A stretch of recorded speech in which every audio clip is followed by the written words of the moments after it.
आता इन्शुलिन जर कमी झालं तर काय होईल? पहिल्यांदा रक्तातली ग्लुकोज वापरली जाईल, ती संपलं, तुम्ही काही खाल्लं नाही तर काय होईल?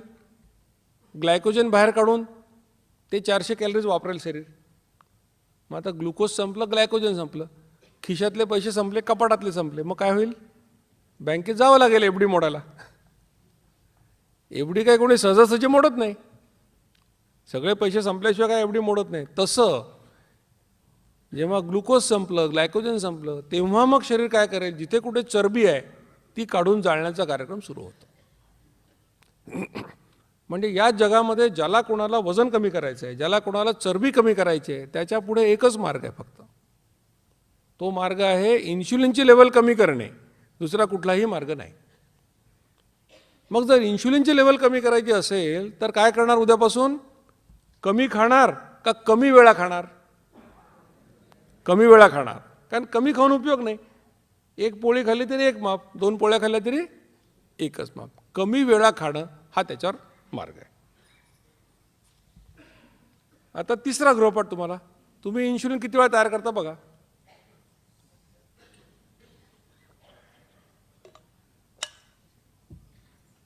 सकाळी उठलं, चमचाभर साखर टाकून चहा पिला, एक माप पडलं. मुलाला डबा करून दिला, त्याच्यामध्ये काय बनवलं? शिरा बनवला, एक चमचा खाऊन पाहिला, एक माप पडलं. भाजीवाल्याची घासाघीस करताना सफरचंदाची एक फोड खाल्ली, एक माप पडलं.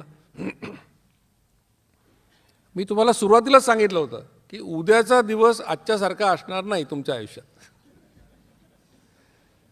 उद्यापासून काही खायला हात पुढे केला की डोक्यात इन्शुलिनची घंटा वाजणार आहे.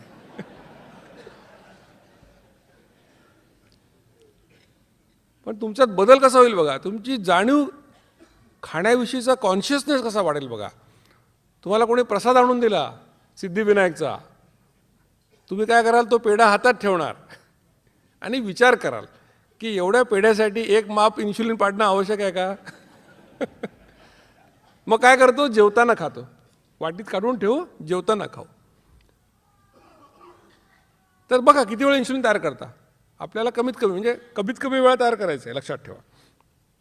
मग आता साधा सोपा उपाय, ज्यासाठी तुम्ही लोक आले इथे. कडक भूक लागण्याच्या 2 वेळा ओळखा, 2 वेळा जेवा. 2 वेळा काय सांगितलंय? एकदा का नाही? काही लोक एकदा जेवतात, हरकत नाही, पण एकदा जेवणं सगळ्यांना शक्य नाही. म्हणजे जितकं कमी वेळा जेवाल तेवढं चांगलंच आहे. पण सामान्यपणे तुम्हाला दिवसात 2दा कडक भूक लागते, म्हणून 2 वेळा जेवायचं.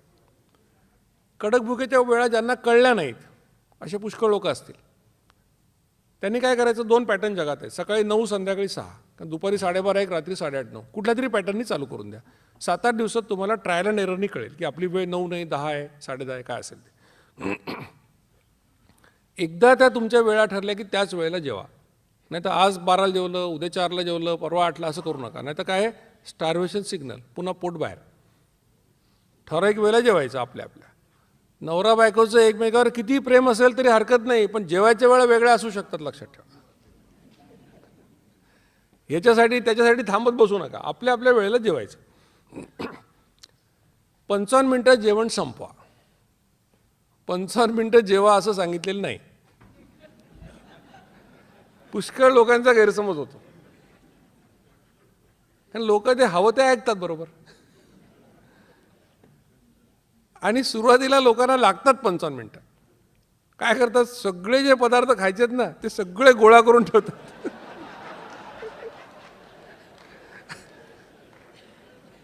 एका मॅडमने मला फोटो काढून पाठवला, म्हणजे मी असंच जेवते. हरकत नाही, सुरुवातीला लोक जास्त पण खातात. का 2दाच खायचं म्हणजे पुन्हा खायला नाही मिळणार तर थोडं जास्त खातात. होतं असं, 8-10 दिवस होतं. हळूहळू तुम्हाला सवय होईल. 55 मिनिटाच्या आत संपवायचं. का? कारण इन्शुलिन एकदाच तयार करायचं. 55च्या पुढे गेलात तर परत तयार होणार, म्हणून 55 मिनिटाच्या आत संपवायचं. 2 जेवणांच्या मध्ये काही खाऊ नका. इतना सन्नाटा क्यों है भाई? लोक म्हणतात सर तुमच्या व्याख्यानातलं सगळ्यात क्रूर वाक्य कुठलं असेल ते हे म्हणतात. हे कसं जमावं आम्हाला? पण इलाज नाही. तुम्हाला वजन कमी करायचं आहे, डायबिटीज नको असेल तर ह्याला काही इलाज नाही. जेवताना गोड जेवढं कमी खाल तेवढं चांगलं. डायबिटीसच्या लोकांनी खाऊच नका. इतरांनी सुद्धा जेवढं कमी खाल तेवढं चांगलं. साखर खाऊ नको म्हटलं की विचारतो गूळ खाऊ का. तर गूळ आणि साखर उसाच्या रसापासूनच बनतात. दोन्ही सारखेच वाईट आहेत. मध सुद्धा तितकंच वाईट आहे. जेवढं गोड कमी खाल तेवढं चांगलं. आपल्याकडे म्हण आहे मराठीत, साखरेचं खाणार त्याला देव देणार. पुढे डायबिटीस हे लक्षात ठेवा. जेवढं गोड कमी खाल तेवढं चांगलं. रॉबर्ट लस्टिक नावाचा एक डॉक्टर आहे, तो गेली 30 वर्ष शुगर इंडस्ट्रीशी भांडतोय. तो असं म्हणतो की ज्या पद्धतीने तुम्ही 18 वर्षापर्यंतच्या मुलांना सिगरेट आणि दारू विकायला मनाई केलेली आहे, तसं साखर विकायला मनाई करा असं तो म्हणतो. कारण साखर हे ॲडिक्टिव्ह आहे, व्यसन लागतं असं म्हणतो. आणि आपल्यामध्ये काही साखरेचे व्यसनी लोक बसलेले आहेत. म्हणजे त्या माणसाचं वय 55 असू शकेल, बायको म्हणते यांना रोज खायला गोड काहीतरी लागतंच जेवताना. म्हण नाही मिळालं तर गुळाचा खडा तरी खातात. असे लोक आहेत बसलेले. हे सगळे साखरेचे ॲडिक्ट आहेत. तर गोड कमी करा, जेवढं कमी कराल तेवढं चांगलं. आणि प्रोटीन्स वाढवा. नॉनव्हेज लोकांना प्रॉब्लेम नाही, पण व्हेजिटेरियन लोकांना प्रॉब्लेम कसा आहे की पोळीमध्ये 11%, भातामध्ये 9%, वरणामध्ये 20%. पण वरण कसं खाता? वाटीवर वरणात तळाची डाळ आणि बाकी सगळा रस्सा. मग तुम्हाला प्रोटीन काय मिळणार त्यात? मग काय करायचं? 4 पोळ्या खात असाल, 1 पोळी कमी करा. त्याच्या जागी वाटीवर मोड आलेलं कडधान्य खा, सोयाबीन खा, शेंगदाणे खा, चीज खा, पनीर खा. म्हणजे काय? कार्बोहायड्रेट कमी करा थोडे आणि प्रोटीन थोडे वाढवा. असं म्हटलं की लगेच उद्यापासून पोळी बंद करतो म्हणतो. आयुष्यभर पोळी खाल्ली, आता कसं बंद करणार आहे? जे काही करायचं ते आयुष्यभर करता येईल असं करायचं. कारण हे काही डाएट प्लॅन नाही आहे, ही लाईफस्टाईल आहे, लक्षात ठेवा. हे आयुष्यभर करायची गोष्ट आहे. म्हणून जे झेपेल आयुष्यभर करायला तेच करायचं, जगावेगळं करायला जायचं नाही. एखादी पोळी कमी करणं शक्य आहे. त्याच्या जागी फक्त मोडलं कडधान्य, घट्ट वरण असं खा. चला, खूप लोकांना आनंद झालेला आहे. आणि जास्त आनंदून जायच्या आधी लाल अक्षरात काय लिहिलं ते वाचा.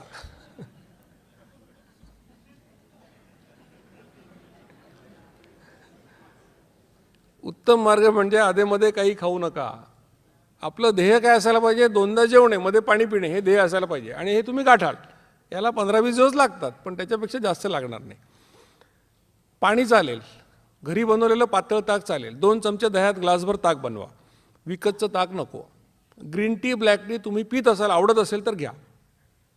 नाही तर मला लगेच फोन, सर ग्रीन टी कुठल्या कंपनीचा घ्यायचा? माझं काही दुकान नाही, नाही तर फ्रँचायझी नाही आहे.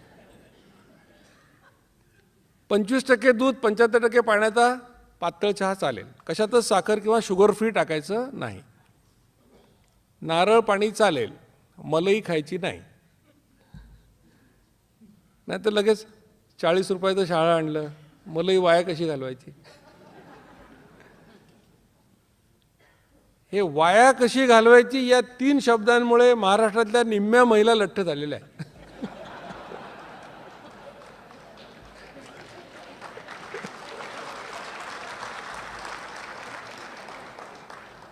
आणि ज्यांच्या घरामध्ये 1-2 वर्षाची मुलं आहेत त्या तर 90% महिला लठ्ठ झाल्या आहेत.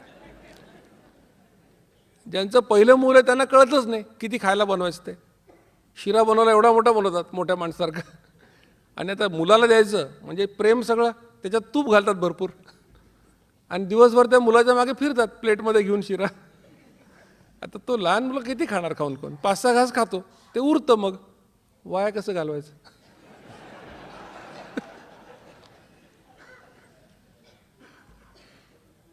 लक्षात घ्या की तुम्ही घरातल्या डस्टबिनची काळजी करता आहात, पण स्वतःचं डस्टबिन करून घेता आहात.